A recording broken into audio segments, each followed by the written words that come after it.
रानी कैकई की एक दासी थी जिसका नाम मंथरा था। मंथरा देखने में बहुत ही क्रूप थी, फिर भी वह रानी कैकई की विश्वास पात्र दासी थी। जब मंथरा ने राम के राज्याभिषेक के बारे में सुना तो वह गुस्सा हो गई और दौड़ती हुई कैकई के पास जाकर बोली, हे रानी, एक बहुत बड़ा दुर्भाग्य आपके साथ होने जा रहा है। आप चैन से कैसे सो सकती है? कैकई मंथरा की बात सुनकर आश्चर्यचकित और भयभीत होकर पूछती है, क्यों, क्या हो गया? तुम इतनी घबराई और दुखी क्यों हो?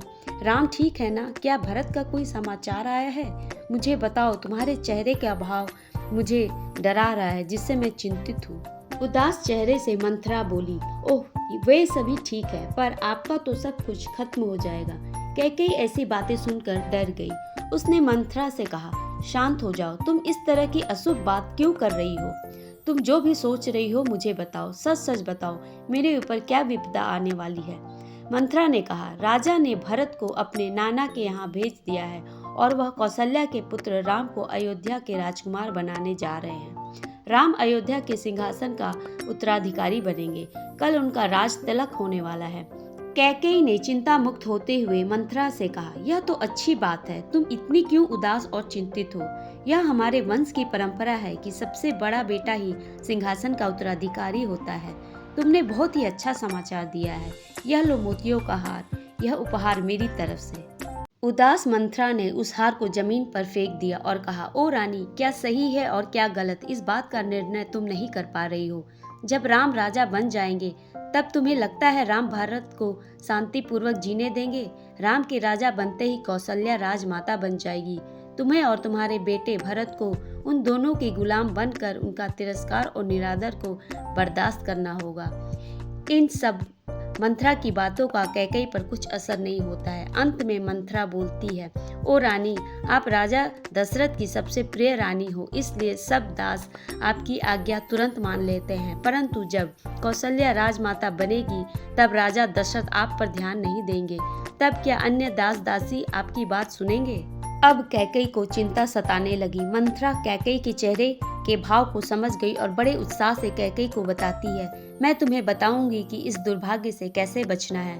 भगवान इंद्र और शंभासुर के बीच युद्ध में राजा दशरथ ने भगवान इंद्र का साथ दिया था। आप राजा दशरथ की सारथी बनी थी। आपने राजा दशरथ की जान बचाई थी, इसलिए राजा दशरथ ने प्रसन्न होकर आपको 2 वरदान मांगने को कहा था। अब वह समय आ गया है वह 2 वरदान मांगने का। रानी, आप क्रोधित होकर मुंह फुलाकर बैठ जाना। जब राजा आपको दुखी देखेंगे तो वह आपको प्रसन्न करने की कोशिश करेंगे। यही सही समय होगा वरदान मांगने का। पहला वरदान, आप भरत को अयोध्या का राजकुमार बनाने के लिए कहना, और दूसरा, राम को 14 वर्ष का वनवास। मंथरा के कहे अनुसार कैकेयी ने अपने राजसी वस्त्र उतार दिए और एक काली साड़ी पहनकर जमीन पर बैठ गई। जब राजा दशरथ को उसके गुस्से के बारे में पता चला तो वह तुरंत कैकेयी के पास उसके गुस्से को शांत करने गए। उन्होंने रानी से पूछा, तुम मुझे बताओ, क्या बात है? तुम इतनी उदास क्यों हो? जिसने भी तुम्हें तकलीफ दिया है, मैं उसका गला काटने में जरा भी निसंकोच नहीं करूंगा। मैं राम की प्रतिज्ञा लेता हूँ कि मैं वही करूंगा जो तुम्हारी इच्छा होगी। जैसे ही राजा दशरथ ने राम की प्रतिज्ञा ली, कैकेयी झट से उठ गई और अपने 2 वरदान राजा दशरथ से मांग लिया। राजा दशरथ आश्चर्य से गूंगे हो गए जब उन्होंने राम के लिए 14 वर्ष का वनवास सुना। कुछ समय पश्चात अपने मानसिक संतुलन को संभालते हुए, साहस को बटोरते हुए कैकेयी से कहते हैं, मैं भरत को कैकेयी देश से बुलाकर उसका राज्याभिषेक करने के लिए तैयार हूँ, किंतु रानी, राम को 14 वर्ष का वनवास देने की बात न करो। राम अभी छोटे हैं, वे जंगल की कठिन जिंदगी और उसकी त्रासदा को नहीं झेल सकते। कृपया उन पर दया करो, उन्हें इतनी बड़ी सजा मत दो, मैं उनके बिना नहीं रह सकूंगा। परंतु कैकेयी मंथरा की बातों से काफी प्रभावित थी। राजा दशरथ की उत्कट विनती का कोई असर नहीं पड़ा उस पर। कैकेयी ने कहा, रघुकुल वंश के राजा को इस तरह अपने वादों से विमुख नहीं होना चाहिए, यह उन्हें शोभा नहीं देता। क्या आप भूल गए हैं कि आपके पूर्वज हरिश्चंद्र और राजा शिवी को, जिन्होंने सत्य और धर्म के लिए अपने जीवन में कितनी कठिनाइयां झेली, आज भी लोग उन्हें प्यार और सम्मान के साथ याद करते हैं। मुझे दिया गया वादा न निभाकर आप दुनिया को कैसे अपना मुंह दिखाएंगे? अगर आप मेरी बात नहीं मानेंगे तो मैं अपना प्राण त्याग दूंगी। तब क्या आप अपने आप को अपराधी महसूस नहीं करेंगे? रानी कैकेयी का हठ देखकर राजा दशरथ समझ गए कि वह अपनी मांग लेकर ही रहेगी। राजा भविष्य के दुर्भाग्य को सोचकर आशंका से भयभीत हो गए। इस बात से वह बहुत हैरान थे और मूर्छित होकर गिर गए। पूरी रात राजा कैकेयी के महल में बेहोश होकर पड़े रहे। दूसरे दिन सुमंत्र उनसे मिलने आते हैं। वे जब राजा को ऐसी स्थिति में देखते हैं तो वे समझ जाते हैं कि यह सब कैकेयी के कारण हुआ है। जब सुमंत्र ने रानी कैकेयी से राजा के बारे में पूछा तो रानी ने कहा, मुझे नहीं पता। राजा इस समय राम से मिलना चाहते हैं, अतः राम को बुलाया जाए।